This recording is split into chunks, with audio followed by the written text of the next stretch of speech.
일대 독재자 박정희가 거느리고 있던 쫄따구들 중에는 혁명 통치를 위하여! 이런 나르는 돈가스도 있었고, 김형욱입니다. 이 인간이 바로 전 각한 명대로 하겠습니다. 인민혁명당 사건, 인민혁명당 사건의 전모를 발표했습니다. 유럽 간첩단 조작 사건, 여당인 공화당 국회의원이 주범으로 몰린 대형 간첩단 사건이 동백님 사건 등등을 만들어서 누구세요? 그 이듬해 동베를린에 들른 적 있지? 소독 친구들과 같이 관광을 갔다 온 것뿐입니다. 너 이런 거 본 적 있어 없어? 이거 보여준 간첩 새끼 만나서 입 닫고 있었잖아! 죄 없는 사람들을 간첩으로 몰아 엄청나게 죽였죠. 피해자는 대부분 아무 죄도 없는 젊은이들이었습니다. 정치인의 꿈을 펼쳐보지도 못하고 형장의 이슬로 사라진다. 나중에는 너 그렇게 사람 쥐어 패고 무사할 줄 알았어? 본인도 박정희에게 팽당해서 돈 보따리 내놓고 퇴근해. 출근할 때까지 집에 있어.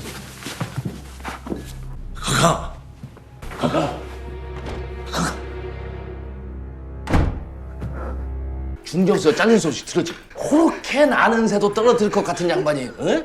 개빡쳐서 대들다가 프레지던트 팍! 지금 한국 민주주의를 비극으로 만들고 있는 자입니다.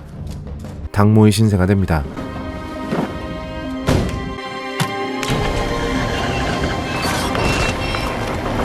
만 이건 정확하게 밝혀진 것은 아니죠. 볼 수 있다가 아니라 매우 보여진다. 어쨌든 비참하게 뒤졌습니다. 이렇게 이후락 같은 모사건도 있었으며 영남대 호남은 너무 노골적입니다. 신라대 백제로 가시에. 이 인간이 바로 김대중 납치 사건을 기획하고 실행한 인물입니다. 경일이 손대지 말게나.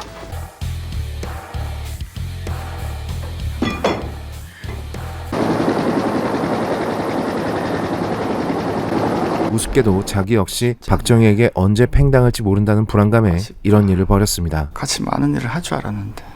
이 인간 역시 박정희의 온갖 더러운 비밀을 알고 있었으나 끝까지 아무 말도 안 해서 간신히 험한 꼴은 피했습니다. 말년까지 벽에 똥칠하다 죽었죠.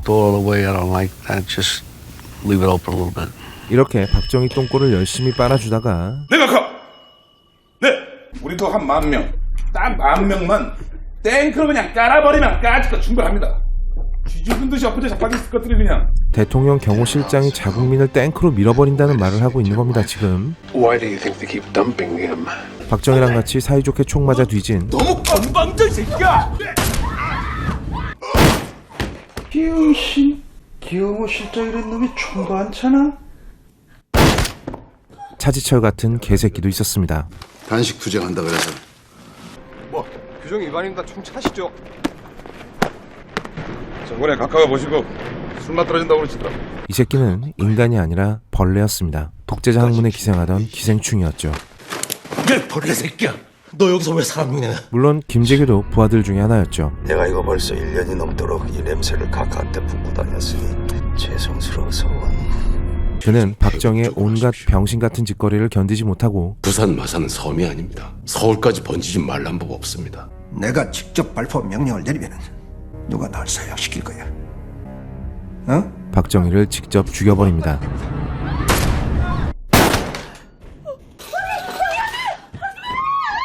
각하를 혁명의 배신자로 처단합니다. 굳었던 네 옷으로 곰이 다 남온다.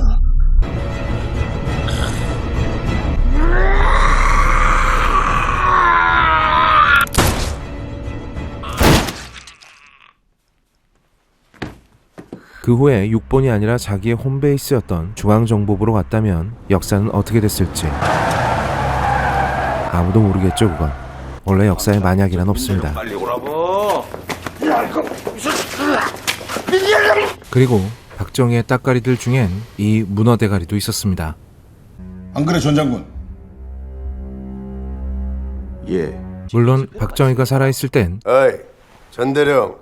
그 어른들 얘기하는데 함부로 끼는 거 아니야? 크게 존재감이 없었죠. 지역구 2선 애송이 하나 찍어내는데 너무 힘쓰면 국민들 보기에도 우리 모양새가 떨어질까? 그래서 그대가 얼라 소리를 듣는 거야? 하지만 독재자 박정희는 이 대머리를 꽤나 신임했다고 합니다. 오로지 태양 같으신 각각 한 분만을 위해서 했어. 이 대머리는 사조직인 하나회를 통해서 군을 완전히 장악하고 있었고 감사합니다. 진급 선물이. 감사합니다. 그 빨대들 무지하니 꽂아 두셨구만. 배부르겠어. 이 대머리를 이용해서 군을 꽉 틀어주고 있어야 자신의 독재에 도움이 될 거라고 판단했기 때문이었죠. 군부 내 다른 세력들을 견제하겠다는 건가? 그렇습니다. 알았어. 그것도 그렇고 이 대머리가 빡통 앞에서 재롱잔치를 아주 잘했다고 합니다. 뭐 이건 역시 카더라일 뿐입니다만 박정희가 아들처럼 아꼈다고 합니다. 씨발 놀고 있네. 씨발 것들이 놀고 자빠졌네.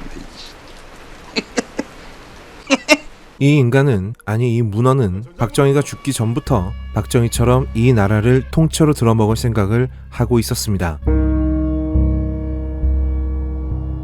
그래서 박정희가 여대생을 끼고 술 처먹다가 탕탕탕을 당하고 나자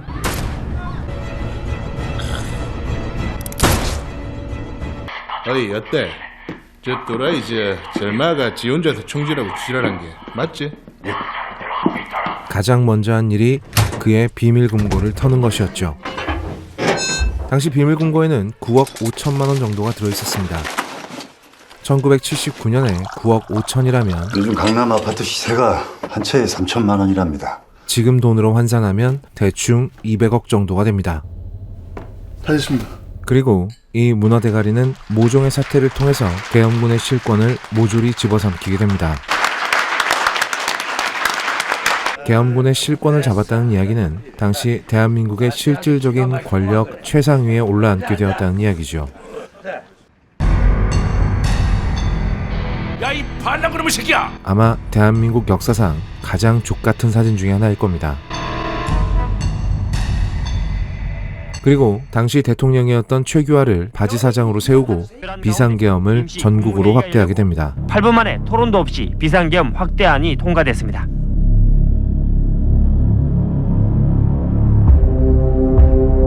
서울의 봄이라고 해서 민주주의의 훈풍을 꿈꿨던 사람들은 이 조치에 분노하고 들불처럼 일어났습니다. 비상계엄이 전국으로 확대된다는 이야기는 군합발로 통치하는 군정이 계속된다는 것이었고 독재자 박정희의 죽음 이후에도 세상이 하나도 달라지는 게 없다는 말이기도 했죠. All adding up to what? 하지만 이 새끼는 박통이 했던 짓을 그대로 1공수여단을 부산에 보내면 조기 진압이 가능합니다. 오히려 더 잔혹하게 저지릅니다. 그것이 바로 1980년 5월 18일에 벌어진 광주 민주화 운동인 것이죠. 5월 18일로부터 10일 전인 5월 8일 선수 출신이었지만 현재는 야구를 접고 연세대학교 야구부 직원으로 일하고 있는 임창정은 눈을 못 뜨겠다. 괴물투수로 불리는 선동열을 연세대학교 야구부로 데려가기 위해서 너 이번 일만 잘하면은 내가 타던 불이사 그거 너 줄게 임마. 전라남도 광주로 향합니다. 당시 광주에는 택시 운전을 하면서 동생 이준기와 아기자기 살고 있던 택시기사 김상경이 있었죠. 내가 또 어머 키웠다 이 자식아 너. 그는 간호사인 이효원과 썸을 타는 중이었습니다. 극장에 같이 가주십시오. 네? 예. 임창정은 광주에 내려왔다가 지워지지. 대학 시절 썸 타던 여인 엄지원을 만나게 됩니다. 이 둘은 주댕이 박치기까지 하면서 격렬하게 연애질을 시작하려던 참에 엄지원이 갑자기 사라져버렸던 기억이 있죠. 그때 너 왜 사라진 거냐? 꼭 이유가 있어야 되나? 형이 싫어졌나 보지 뭐. 어디 갔었냐고요? 이 아저씨 몰라도 한참을 모르시는구나. 극장 앞에서 김상경 씨랑 잠깐 연애하고 있었죠. 술 한 잔만 사주실래요? 부탁드릴게요. 심장이 고장 나셨어요? 예. 엄지원 씨 그렇게 안 봤는데 무서운 사람이었네. 그럼 이제 그만. 뚝.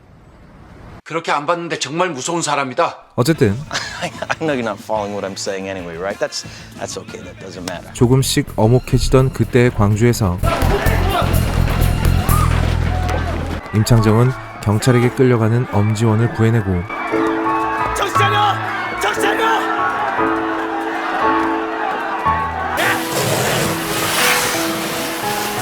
경찰들에게 대신 끌려가게 됩니다.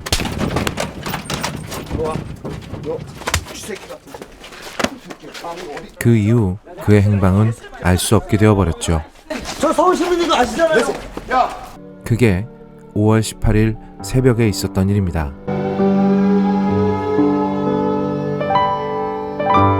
그렇다면 5월 18일부터 광주에는 무슨 일이 있었던 건지, 한국 영화는 현대사의 깊은 상처를 어떻게 다루고 있는지, 그리고 그 후의 이야기는 또 어떻게 다루고 있는지 다음 편에서 바로 알아보겠습니다. 저희 걸작서는 여러분들에게 추천과 구독을 강요하지 않습니다. Thing I don't know about, but I do. You're a fat fucking piece of shit. You know that, Ed? We do this shit for a living. Go on. 강요하지 않습니다. 구걸합니다. 제발 도와주세요. 제발 눌러주세요. 뭘? 이걸. 그리고 이걸. Jew dog.